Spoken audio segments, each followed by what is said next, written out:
Philip Rosenthal. I'm speaking on behalf of the Association of Christian Media, which is an association of 70 organizations which include community radio, magazines, television, and other content providers.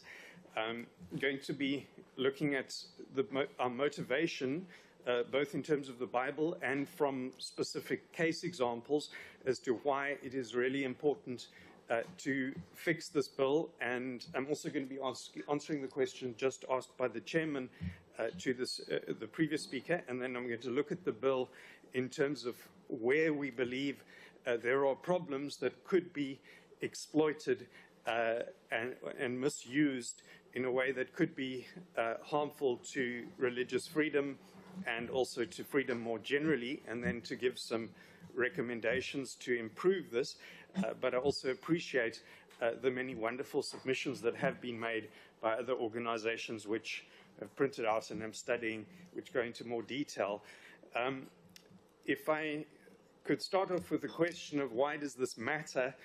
We are all under a lot of time pressure, and why should we give our attention to fixing this when we're in a hurry before the elections to get a whole lot of things done? The first issue is the motivation in terms of the Bible. The important principles to draw from the Bible is firstly that the church is meant to be independent of the state. Secondly, that the state does not have the capacity to define what the church is or what is the true church. And so all that they can do is to allow general freedom for everybody in order to preserve that independence of the church and of religion. One therefore needs to have concentric circles of freedom around the church and religious freedom and general freedom of speech and political freedom. Coupled with that is the teaching of the Bible of a very pessimistic view of human nature. Now, I think it's easy for us to be pessimistic about other people's teams, that they might do something wrong, but it's more difficult for us to be pessimistic that our own team might do something wrong. But I think the Bible teaches us, and human history teaches us, that very often our own team, even our own political party or our own religious organization, can abuse power and do bad things. So with that pessimistic view, we then need to look at the legislation in terms of what can go wrong. The first case example that I'm going to put forward, if I could go back to the two slides previously, is the example of a mentor of mine whose name was Hugh Wetmore. Could I go one back? And he was the leader of the Evangelical Alliance, who during the apartheid era was doing very similar work to what I'm doing now in making presentations to government, motivating for things. And they spied on him his entire life, even before he got into that leadership role, from when he was a student. And at one point he went and saw that his mail was being tampered with, and so he laid a charge against the security police, who then called him in and then told him his life story. And he found out that all sorts of people that he thought were his friends were actually spies working for the security police who were infiltrating these various organizations. And then they tried to recruit him to be a spy as well, to give them information, which he refused. But then he forgot about the charge that he had laid against them because he was intimidated by that. And I think you can appreciate that would be intimidating to many people. I think I've also had from one of the members of this committee told me that they had been had a similar experience from that security police. Do we want that sort of intrusive security apparatus restored to this country? No, I don't think we do. But we've got other countries, for example, Russia and China, that have even more intrusive state security. And we have a great leap forward in the last few years with technology that enables them to be 1,000 times more intrusive than they could have been 5 years ago, because of the ability of surveillance, firstly, and secondly, artificial intelligence to analyze that surveillance, which is being used very effectively to intrusively monitor the Chinese population, which we definitely don't want here. Now, one can take the example, one can say, okay, that's an extreme example, but we also have the book, for example, Spycatcher, which was written by an ex-MI5 person in Britain, which is a liberal democracy, who says that his intelligence agency abused their powers in order to get information in their government's negotiation with other countries that so that they spied on the places that the rooms that they were talking in, and that can prejudice the entire political process.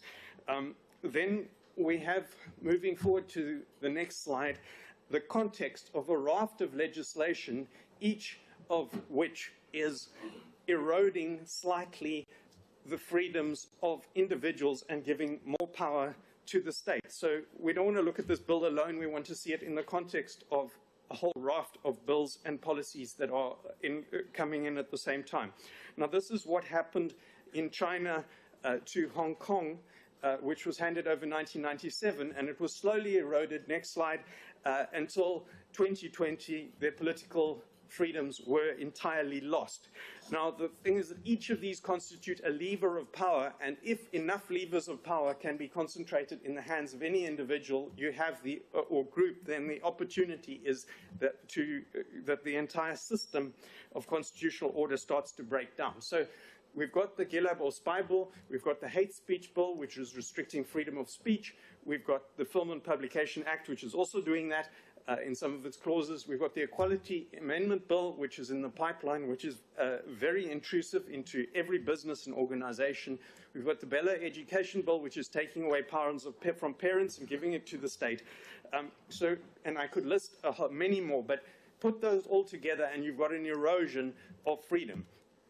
Now, the context is also that we have extreme time frames in order to get this done, and I was told there's the intention to voting on this bill through the National Assembly early next month. I don't believe there is time for the committee to apply their minds in that situation, and I would say that we really have a wealth of input from the different organizations, but we need to take these things and get the best out of each of these submissions and convert it into amendments. Then you as leaders need to decide which ones you want to propose, and then they need to be deliberated on and then voted on before it goes to Parliament. Otherwise, there cannot be a proper application of mind. So now if we firstly go then into the specific issues that are in question, the question was asked, why are we concerned about vetting of religious organizations? The answer is that we believe that although that specific mandate, Mr. Chairman, we're thankful that that was removed from the bill, it could still be done because these definitions are so broad, and I can give you examples of how other people have interpreted these same words in a way that compromises freedom, and they could do that exactly the same way again. Well, one's got many different clauses that link together. Next slide, please. Which one has to look at together, and I will go over some of the same territory as of the previous speaker. Okay, that is Hong Kong, which has lost its freedom.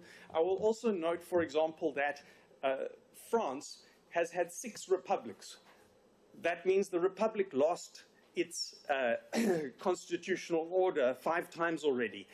The same can happen to this country. We mustn't be over-optimistic. So if one goes through, next slide, this spider web of, and I don't mean that in a derogatory way, but these are many interconnected legal references and references to other bills, you put them together and it leaves it wide open for somebody who wants to abuse power or could abuse power, even with some noble motive of wanting to improve society. Next slide, please.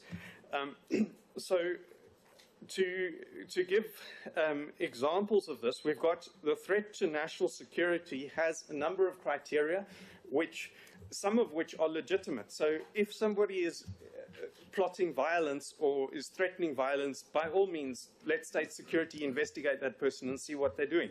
But the first 2 criteria are threats to equality and threats to peace and harmony. Now, I can see why they put that in. They took it from Section 198 of the Constitution, but the way it's put into the bill is not achieving the purpose that it's intended in Section 198 of the Constitution.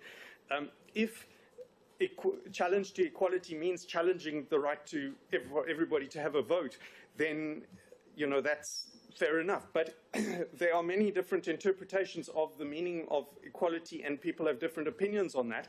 And I can give an example of a UWC law student recently was threatened by his own lecturers in terms of not graduating because he had expressed opinions on social media that they considered to be not compatible with equality. So that includes the opinion on gender roles in the family, abortion, LGBT. Now, to me, that is a completely wrong interpretation, but these are law professors who have interpreted it this way. We've got students who've been thrown out of UCT law faculty for presenting a pro-life viewpoint, for example, okay, because they are intolerant of this. So there are people around who can misinterpret that. Likewise, the second category, peace and harmony, in the context of Section 198, that is meant to mean the opposite of armed conflict, which is fine. If somebody's threatening armed conflict, investigate them. But the wording doesn't say that. So either change it to mean threat of armed conflict or delete it. Because otherwise somebody's going to interpret that to say, well, anybody who's saying something controversial can then be monitored or vetted by state security. Now, I'd also say that there's an enormous difference between vetting, which is prior to a person's appointment, and vetting everybody, or checking somebody after there's an identified threat. It's likewise compared to with censorship. If you want to pre-publication censor every newspaper, that is a serious problem, as has happened in the past and in other countries. But if you then have repercussions for if somebody publishes something that after the fact, well, that's less intrusive. So vetting is much more dangerous than just investigation. Then I think the misuse of the reference to Section 198 of the Constitution, in my view, that is the maximum scope of all of the security services in South Africa. It's not a mandate for investigation. So the mandate for investigation or spying needs to be narrower, and the mandate for vetting needs to be even narrower than that. Then in terms of the definitions, the word opportunity in Section 1M and O it can be anything. And I think the word opportunity is also used elsewhere in the thing. So please take out opportunities, please take out this thing, equality and peace and harmony, or otherwise define it much more narrowly. Then there's the argument that, you know, security must be defensive, so it's responding to a threat. We don't want, you know, them running after any good idea that they want to look at, and I think they're going to have enough work to look after real threats in this country. Then there's the question of the definition of the person of national security interest, and the chairman asked this question. So if you look at 1P, it's got here it's got two words which are or and including. So that means that it can be either one, not both. Okay, and then if one looks at just the principles in Section 198 of the Constitution, that is even broader, and that includes even beyond the Equality Act, the Equality Section 9, to the sort of the pursuit of opportunities for equal. So that is incredibly broad. That is not the intention of Section 198, that all of those people can be made a person of national security interest. I would say that one wants to look at certain critical people who may be giving out government tenders or in military roles or something like that, but not or somebody who makes threats, but not everybody in the country. Now, this next slide, please. This bill expands the powers of the state, and okay, that's an illustration of two photographs of the same object. The one is a vague photograph, the other is clear, and my encouragement is that we make all the definitions clear. I think the previous speaker also referred to that. Next slide, please.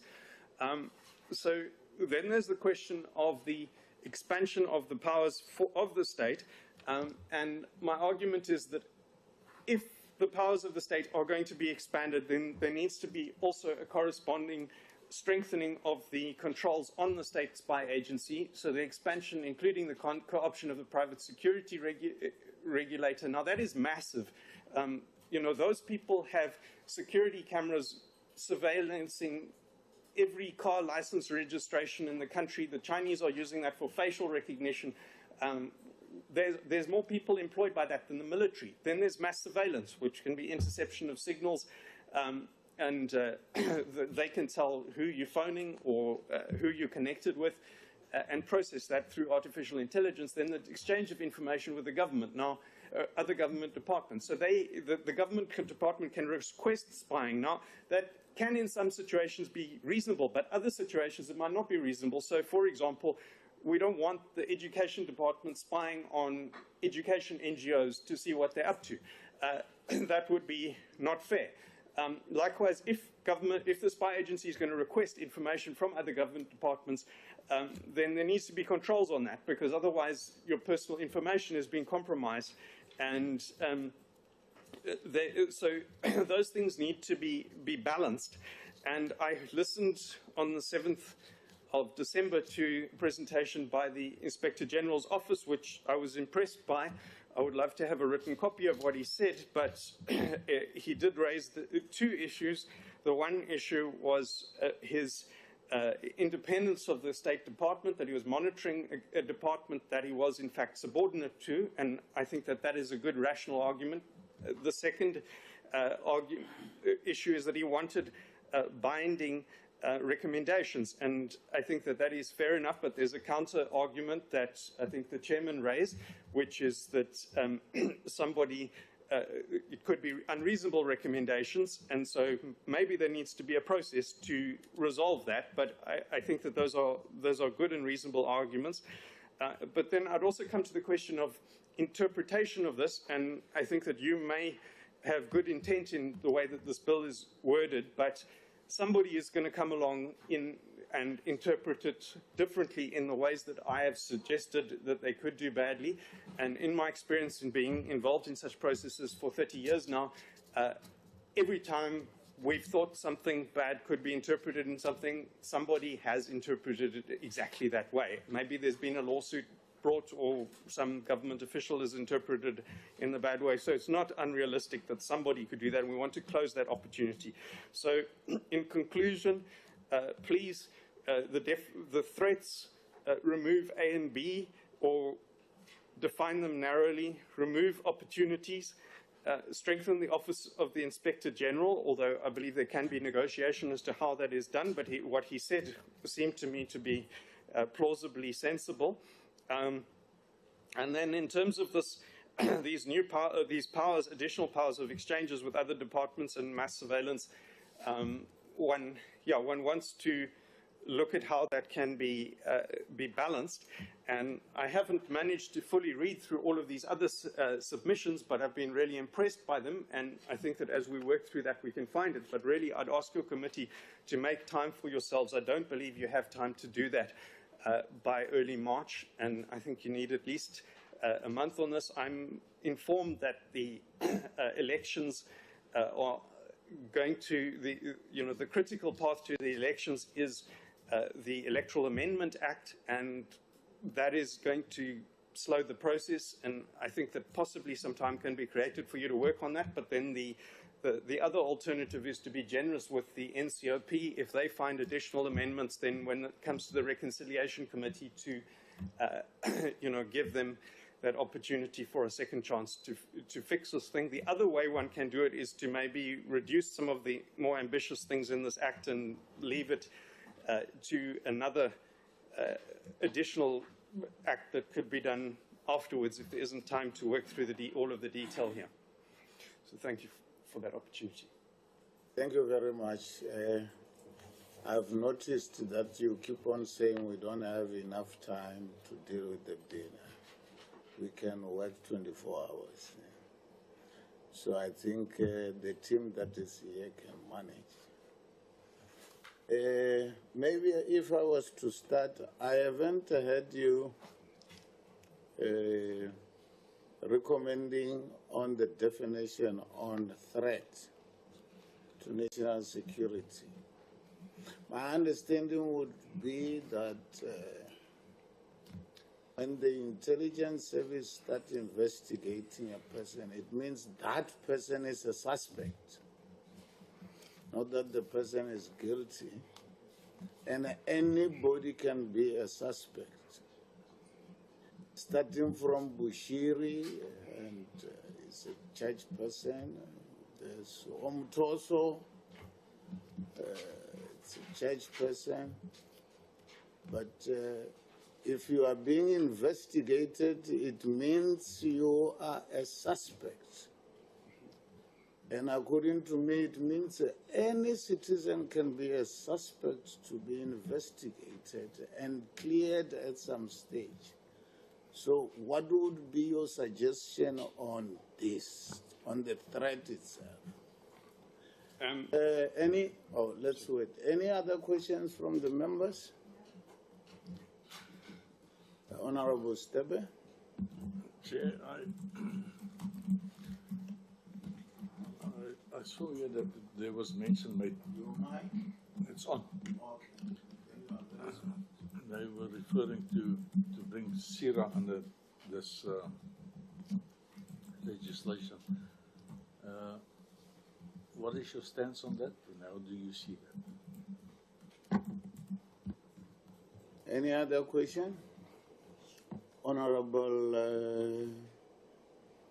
Hadebo with an H. Thank you, Chair. And I was also interested in getting to understand, according to your understanding, what do you think is a reasonable time for us to apply our mind in order for you to arrive at a conclusion that we have extensively dealt with all these issues? You kept on saying you were informed, you were told that we will be sitting. You seem to have reference to other information.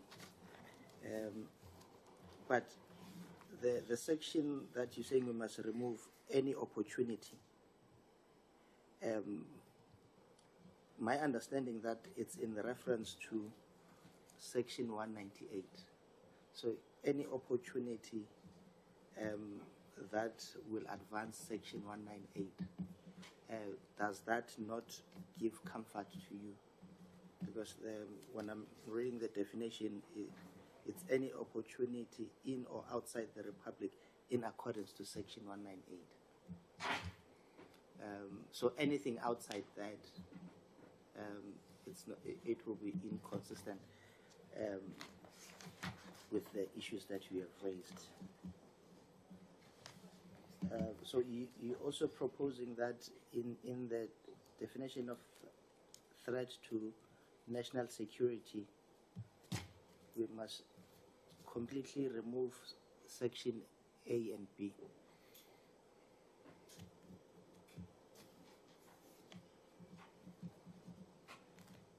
So you don't regard those two as a threat to national security? Thank you. Thank you very much. Maybe to add on your question on opportunities, I understand opportunity to mean that the intelligence services, especially foreign, look around for opportunities, whether be they economic and they advise. That is my understanding. Maybe if we were to get your understanding of opportunity, might be cultural opportunities for the country, economic opportunity. I don't take it as something negative. Maybe let's get your understanding. Can we have Honorable Hendricks? Thank you, Honorable Chair. Honorable Chair, the organization represents 70 Christian organizations, and we must not take their views lightly. They refer to intrusiveness of the legislation. They also refer to a threat of freedom, in other words, suggesting that spies are going to intrude into our lives, and they are a threat to our freedoms. And one can just think about what spies did when you read the TRC reports and the harm that they cause. So I also think of the Immorality Act, where spies were intrusive and used to, in the middle of the night, peep through bedrooms to make sure that whites and blacks don't kiss. But having said that, it'd be interesting to hear whether they feel that this intrusiveness and also the issue around freedom, which we fought hard for, does national security trump the right to freedom and also the right not to have this intrusiveness in our daily lives? Interesting to hear their view. That will help me when we deliberate on this later on. Thank you. Thank you very much. And maybe if I was to clarify one thing, with the presentation, it's not either we or them.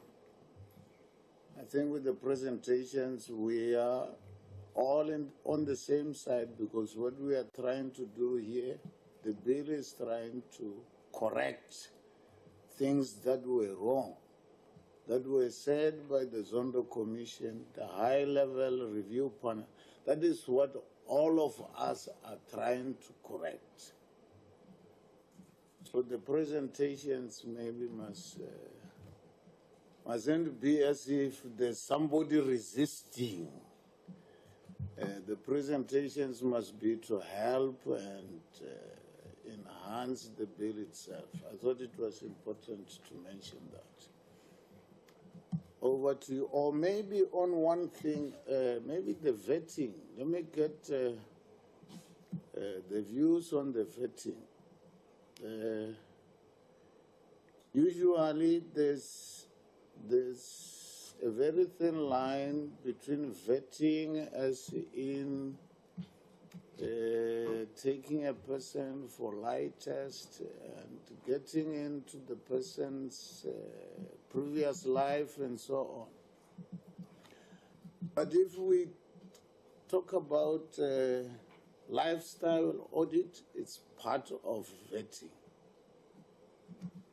And if you investigate a person in terms of some of the things, you will have to do a lifestyle vetting. I mean, audit, which is vetting. Maybe there's a bit of a very thin line on that. Maybe if you could get into that, because vetting itself might be broad, or maybe do you suggest that the term itself be changed to assessment of a person or whatever? Over to you. Before that, can we have follow-ups, Honorable Loate, and followed by Honorable Hadebe with an H? Yes, Chair. I just wanted a little bit more clarification, if I understood it well, on the issue of the education department spying on an education institution. Mm-hmm. Could you elaborate more? What would that mean in relation to national security? Honorable Hadebe. Thanks. I wanted to get your views in relation to the section A and B that you said we must remove. I'm sure you recall the false alarm by the U.S. so-called embassy on the Sentin matter, where they said there was a threat to Sentin. Would you regard that as not falling under B? I'm sure you recall the incident of the false alarm that cause very serious untested security alert. Thank you so much. Any other question? Over to you for the answers. Thank you. Okay, I'll try and go through them in the order in which they were asked. The first question is just the question of the person being a suspect and not being found guilty. I would accept that, although I would note that this bill does give powers to apprehend a person, which is a considerable power, and that doesn't go through, have the checks and balances in terms of the constitutional rights to arrest. So that, that is a concern. Then there's also the big difference between vetting, which is prior, and investigation, which is after somebody has done something that then is flagged, then you investigate after that. With the case example of Bushiri, who was a foreign prophet who called himself a prophet, came into this country and then was accused of exploiting people's money and such like. I believe that this bill would, even if you took out Section A and B, it would still give powers for the security or the police to investigate such a person, because it talks about money laundering and such like. I think that would, one wouldn't even remove that from the net. But what we definitely don't want is, I think, what was proposed in 2016 by somebody at the CRL Rights Commission of vetting of every religious leader before they are kind of allowed to practice. We don't want that. If somebody is doing something or suspected of doing something, yes, you can investigate, but not vetting is something that needs to be much narrower. And I believe that without Section A, without number A and B, there are plenty enough criteria to investigate accused religious leaders if they are doing something wrong. And I certainly don't want to stop that investigation. There are religious leaders who do terrible things and make threats of violence and whatever. Those people must be investigated, but not everybody, not automatically. Then I'm going to skip over Mr. I'm going to ask you, actually, sorry, could I ask for quick clarification if Mr. Stubber could just say that name, S-I-R-A, in full? What? Sorry, what was the? Private security regulator. Oh, okay.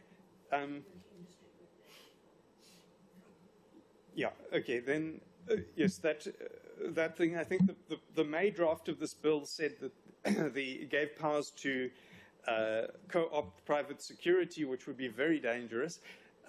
In the new draft, it said that they would indirectly then co-opt the independent security regulator. And to me, that I wouldn't say entirely no to that, but I would like to know more detail of exactly what the intention is there and how that's going to be controlled, because that is an enormous power. That industry is bigger than the combined forces of the military and the private security. And if it was to happen, as is happening in China, that the state got access to every security camera and the tracking of the movements of license plate numbers, then that would be dangerous. And I'm told that the Chinese are undertaking tests in Zimbabwe with the cooperation of the Zimbabwean government, so I don't think it's unrealistic that could be abused. And so I think there needs to be controls there. I mean, sure, you can increase powers, but then they must be balanced to make sure it's not abused. Then the second question, just in terms of what is a reasonable time in terms of the Honourable Khadebe and the Chairman, I saw as an example, the hate speech bill. The Parliamentary Committee worked from November 22 through to about April 23 to try and iron out problems there. And I think they did a lot of good deliberation. They still didn't iron out all the problems, and there was many serious problems still remaining when it went to the NCOP, and those still weren't sorted out. So that would be even with that generous amount of time, which is much more than what is here, I can't see this being well deliberated on.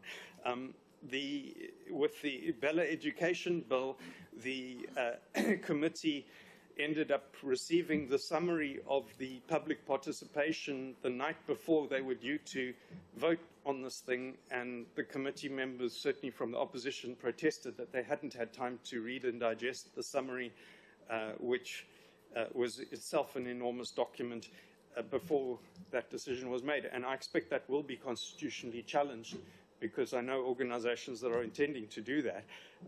And to me, this time frame of trying to squeeze this in are very, very tight.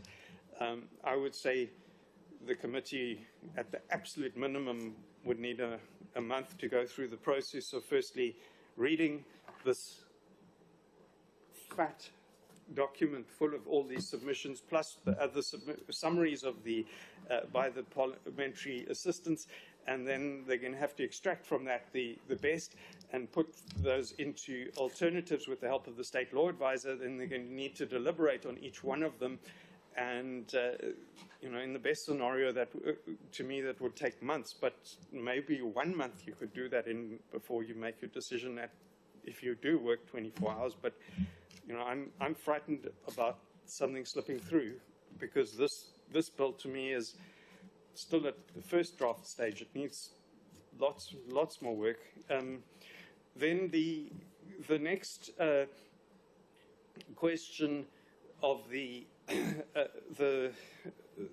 issue of the limit, or the section 198 being used as a limitation for opportunities. I don't see this section 198 as a real limitation. It is so broad that,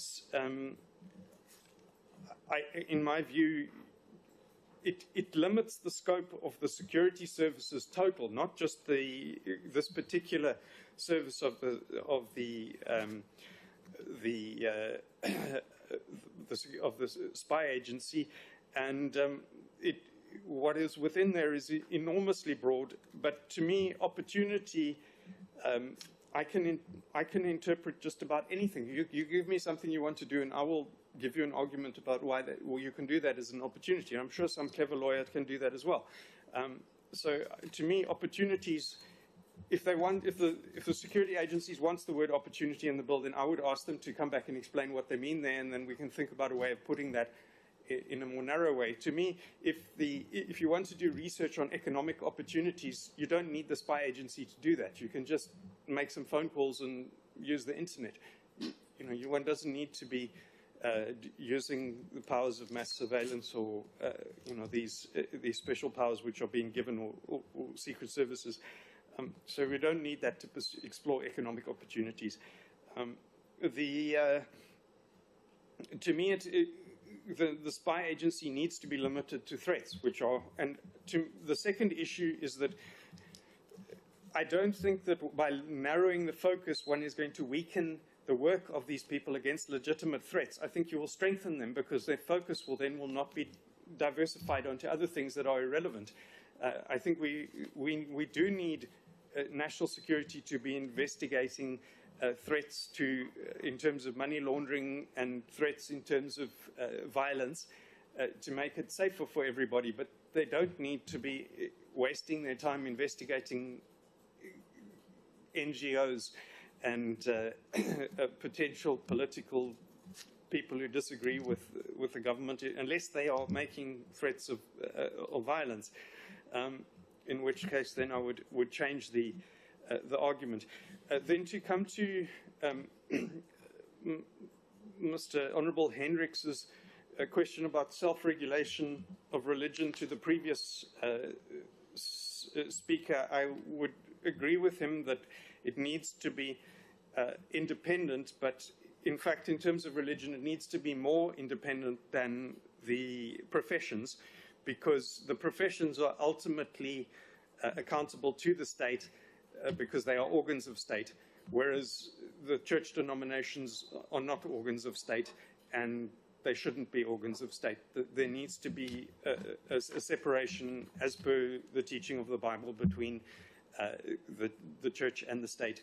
so that we would resist any such state control indirectly through a self-regulating body. We do have self-regulating bodies, but the state's only concern needs to be if there are things like threats of violence or money laundering or espionage, which are a separate issue. They don't need to include everybody in the dragnet. And just to give some history to this, the person who first proposed a limited state was a man by the name of Roger Williams, who was a British lawyer and politician and pastor who was forced to flee England because of the intrusive state of the control of the king. He then went to America and ended up with the same problem with a religious state in Massachusetts.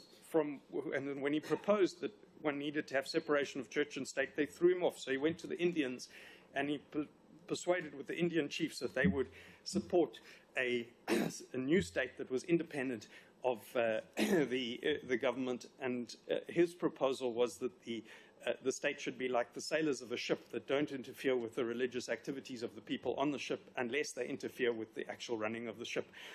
Then the question of in terms of the chair asked in terms of vetting and the level of intrusiveness, should we change the term? I think the purpose of vetting is if somebody is given special powers by the state, such as control over money or military power, then there is reason to vet them. But there's no reason to prior vet somebody who's involved in an NGO or a religious organization. Vetting is beforehand, investigation is after something is suspected. And I don't, even with a softened word, I don't want any kind of prior vetting of religious or NGO leaders. Then in terms of Honourable Luati, elaborate what one means in terms of national security. Sorry, Honourable Luati, could you elaborate on what your question was there? Well, if I heard you correctly, in your remark, if I heard you correctly, you showed some reservations in say, an investigation or spying by an education department, not an education organization. Okay. So, taking that organizations have got some kind of influence in whatever they teach. So I just wanted you to elaborate your understanding on that. Okay. Look, I think I would give I would maybe move across from education, and we had a situation actually in this parliament in a room not very far away from here where, for example, in the health department, one had an amendment law being proposed, and one had a group of non-profit organizations that were opposed to the law. And we had a chairman of the committee who was only allowing NGOs that he agreed with to give submissions to the committee. And the other NGOs that were opposed to this then came as observers and expressed their unhappiness at not being allowed to speak by putting tape over their mouths. This made him very angry, and he then threatened them with investigation with national security and had security remove them from the committee meeting.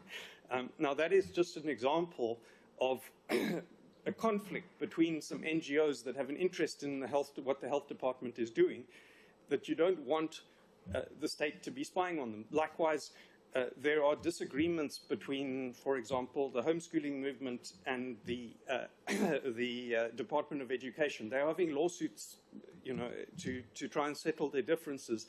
But one wouldn't want somebody in the education department who wanted to investigate homeschooling then be spying on those organizations.